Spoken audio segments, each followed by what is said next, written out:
Hello friends, welcome to DS classes. और आज हम स्टार्ट करने वाले हैं एसएससी एमटीएस 2023 के लिए एनालिसिस, जो कि 10 मई 2023 का है। जो कि 10 मई 2023 का एनालिसिस है। फर्स्ट शिफ्ट का एनालिसिस हम करने जा रहे हैं, जिसमें पहला क्वेश्चन को स्टार्ट करने से पहले मैं आप लोगों को बता दूं कि जिसने मेरा कल का एनालिसिस देखा होगा वो गारंटेड उस एनालिसिस से 5 क्वेश्चन डिक्टो बिल्कुल आज की फर्स्ट शिफ्ट में रिपीट हुए हैं।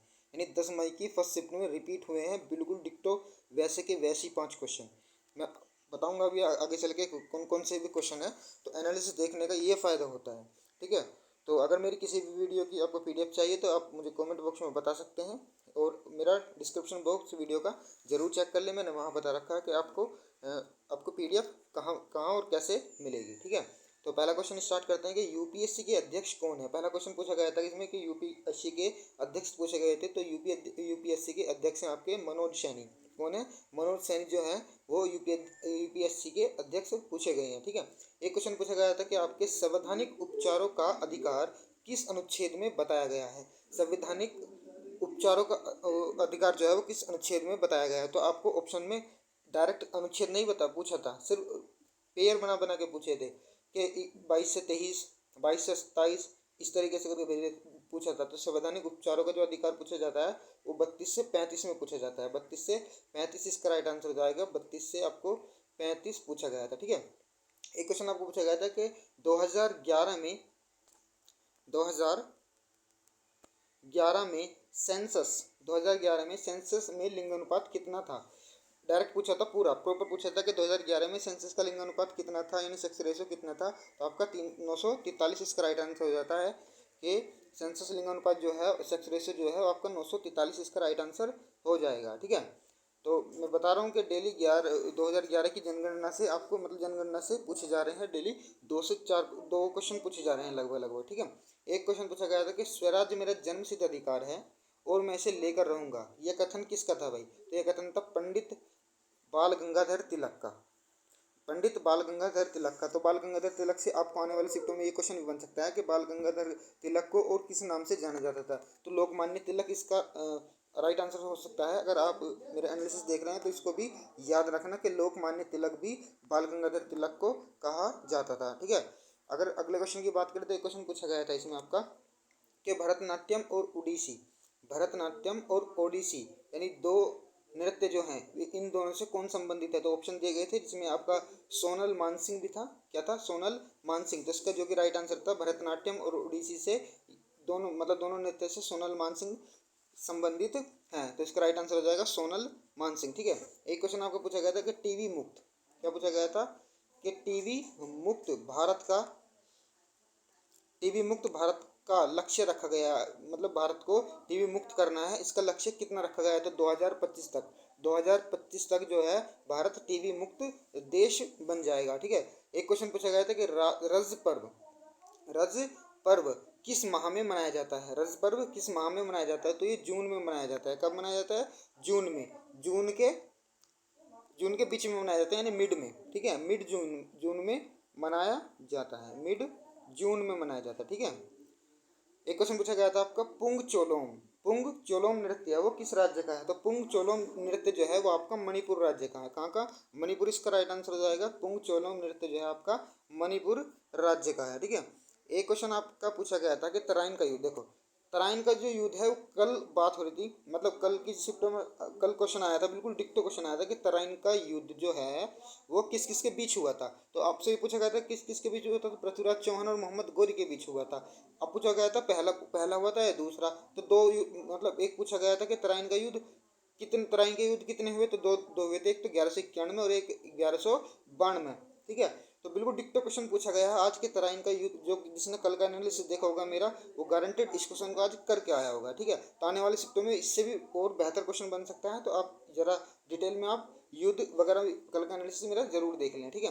तो तराइन का युद्ध जो है वो कब हुआ था। तो 1191 में हुआ था। एक तो अगर आपके ऑप्शन में 1191 था तो 1191 राइट था हो जाता, और 1192 था तो 1192 राइट हो जाता, क्योंकि दो युद्ध हुए हैं। पहला युद्ध 1191 और दूसरा युद्ध आपका 1192 का, ठीक है। इसमें क्या पूछा गया था? प्रथम युद्ध। तो प्रथम युद्ध हो गया आपका 1191 में। अब पूछा गया था कि किस किस के बीच हुआ। तो पृथ्वीराज चौहान तृतीय और मोहम्मद गौरी के बीच, पृथ्वीराज चौहान तृतीय और मोहम्मद गौरी के बीच हुआ था। ठीक है।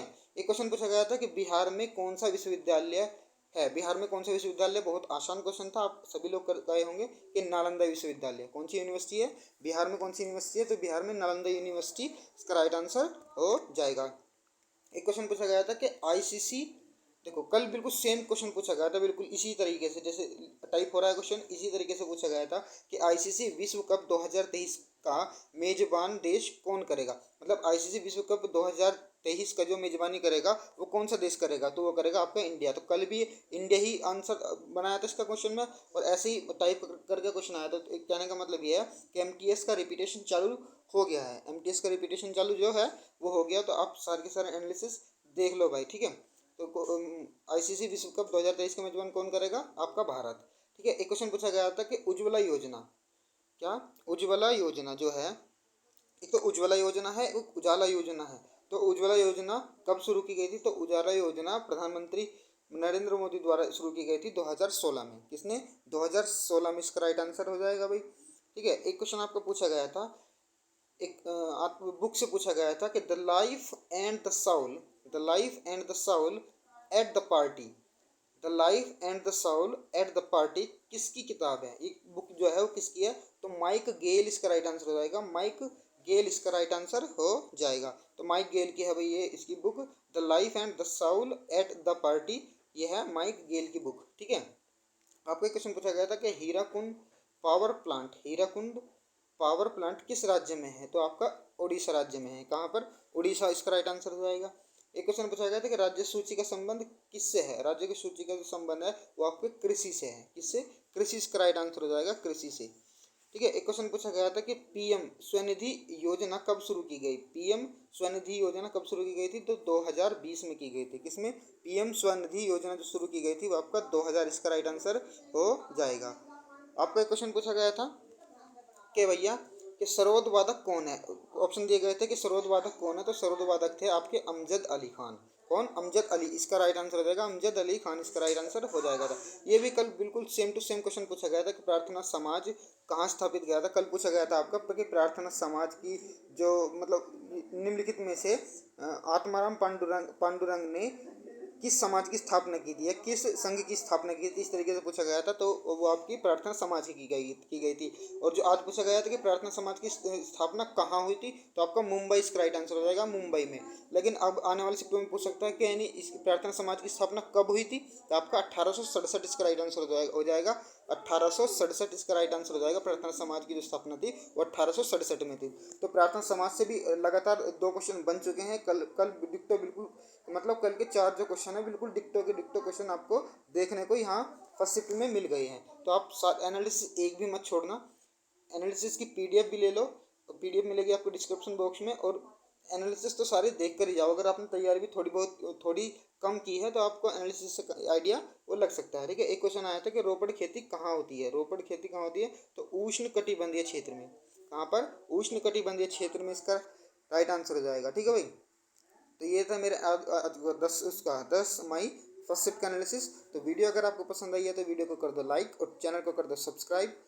प्लीज़ भाई चैनल को कर लो सब्सक्राइब, क्योंकि आपको आने वाली जो बेल आइकन भी प्रेस कर देना, ताकि आने वाली जो वीडियो है वो आपको नोटिफिकेशन टाइम टू टाइम मिल जाएगा। ठीक है भाई। तो उसका अगर वो पीडीएफ की बात करेंगे तो पीडीएफ आपको कमेंट बॉक्स में मिल जाएगी, कमेंट बॉक्स में डिस्क्रिप्शन बॉक्स में आपको मिल जाएगी, वहाँ जाकर देख सकते हैं कि आपको पीडीएफ जो है वो कैसे और कहाँ मिलने वाली है। ठीक है। Thank you.